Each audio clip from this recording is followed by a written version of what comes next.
السلام علیکم ورحمۃ اللہ وبرکاتہ۔ میرے پیارے آقا علیہ الصلوۃ والتسلیم کے پیروانوں، خاتون جنت حضرت فاطمۃ الزہرا رضی اللہ عنہا کی کنیزوں، ماہ رمضان کیسے گزارے، اس درس کے 25ویں ایپیسوڈ میں آپ سب کا استقبال ہے۔ کل کے ایپیسوڈ میں ہم نے اور آپ نے مولا کائنات مولا علی کرم اللہ وجہ الکریم کی بارگاہ میں خراج عقیدت پیش کیا تھا، اور اس سے پہلے ہم نے اور آپ نے فتح مکہ کے تعلق سے کچھ اہم باتیں سماعت کی تھی۔ آج اپنے اس درس کو آگے بڑھاتے ہوئے ہم قرآن مقدس کی تلاوت کے فضائل اور فوائد کو انشاءاللہ سماعت کریں گے۔ آئیے اس سے پہلے نبی رحمت جناب محمد الرسول اللہ صلی اللہ علیہ وسلم کی بارگاہ بے کس پناہ میں ہدیہ غلامی پیش کر لیتے ہیں۔ پڑھیں الصلاۃ والسلام علیک یا رسول اللہ، الصلاۃ والسلام علیک یا حبیب اللہ، الصلاۃ والسلام علیک یا نبی اللہ، وعلی آلک واصحابک یا نور اللہ صلی اللہ تعالی علیہ وسلم۔ میرے پیارے آقا علیہ الصلوۃ والتسلیم کے پیروانوں، خاتون جنت حضرت فاطمۃ الزہرا رضی اللہ عنہا کی کنیزوں، ماہ رمضان کے تیسرے عشرے کا آغاز ہو چکا ہے۔ آج تیسرے عشرے کا دوسرا دن ہے۔ آپ جانتے ہیں کہ یہ جہنم سے رہائی والا عشرہ ہے۔ اس عشرے مبارک میں اللہ رب العزت اپنے ان گنت بندے بندیوں کو جہنم سے آزاد فرما دیتا ہے۔ اسی آخری عشرے کی طاق راتوں میں ایک رات ایسی بھی ہے جو 1000 مہینوں کی راتوں سے افضل ہے۔ اسی آخری عشرے میں لوگ اعتکاف کے لیے بھی بیٹھا کرتے ہیں۔ اسی آخری عشرے میں لیلۃ القدر کے ساتھ الوداع جمعہ بھی آتا ہے۔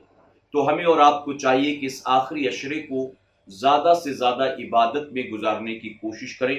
اس آخری عشرے کی طاق راتوں میں کم سے کم جاگ کر اللہ کی رضا والے کام کریں، قرآن مقدس کی تلاوت کریں، نوافل کی کثرت کریں، قضائے عمری پڑھیں، توبہ اور استغفار کریں، اللہ کی بارگاہ میں گریوزاری گڑ گڑا کر روئیں اور خوب مغفرت طلب کریں۔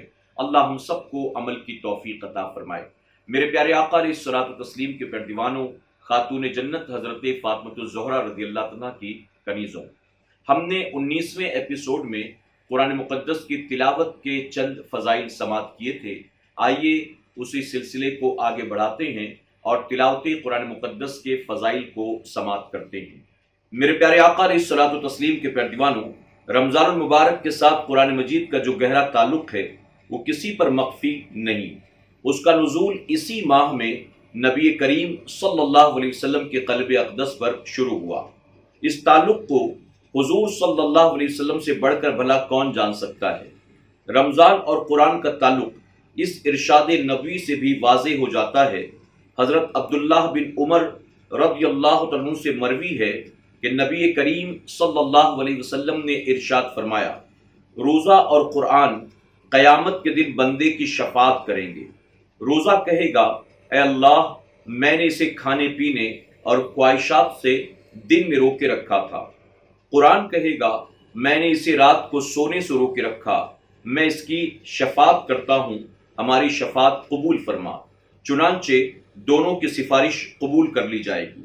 لہٰذا ہمیں بھی قرآن مقدس کی تلاوت کو اپنا معمول بنانا چاہیے تاکہ قرآن مقدس کے فضائل و فوائد سے ہم بھی بہرہ ہو سکیں۔ سبحان اللہ۔ میرے پیارے آقا علیہ الصلوۃ والتسلیم کے پیروانوں، خاتون جنت حضرت فاطمۃ الزہرا رضی اللہ عنہا کی کنیزوں، یہ حدیث مبارکہ میں نے 19ویں ایپیسوڈ میں بھی آپ کے سامنے پڑھ کر سنائی تھی۔ آج میں نے اس کو ریپیٹ کیا تاکہ دل و دماغ میں یہ بات محفوظ ہو جائے عمر بھر کے لیے۔ حضور صلی اللہ علیہ وسلم نے ماہ رمضان کے روزوں کی اور قرآن مقدس کی تلاوت کی فضیلت یوں بیان فرمائی کہ کل قیامت کے دن یہ دونوں چیزیں بندوں کی شفاعت کرائیں گے۔ لیکن کس کی؟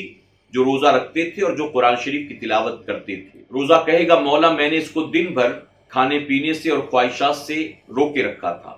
اور قرآن اللہ کی بارگاہ میں عرض کرے گا کہ مولا رات میں نے اس کو سونے سے روکے رکھا تھا، تو ہماری شفاعت کو اس کے حق میں قبول فرما۔ حضور صلی اللہ علیہ وسلم فرماتے ہیں کہ ان کی سفارش کو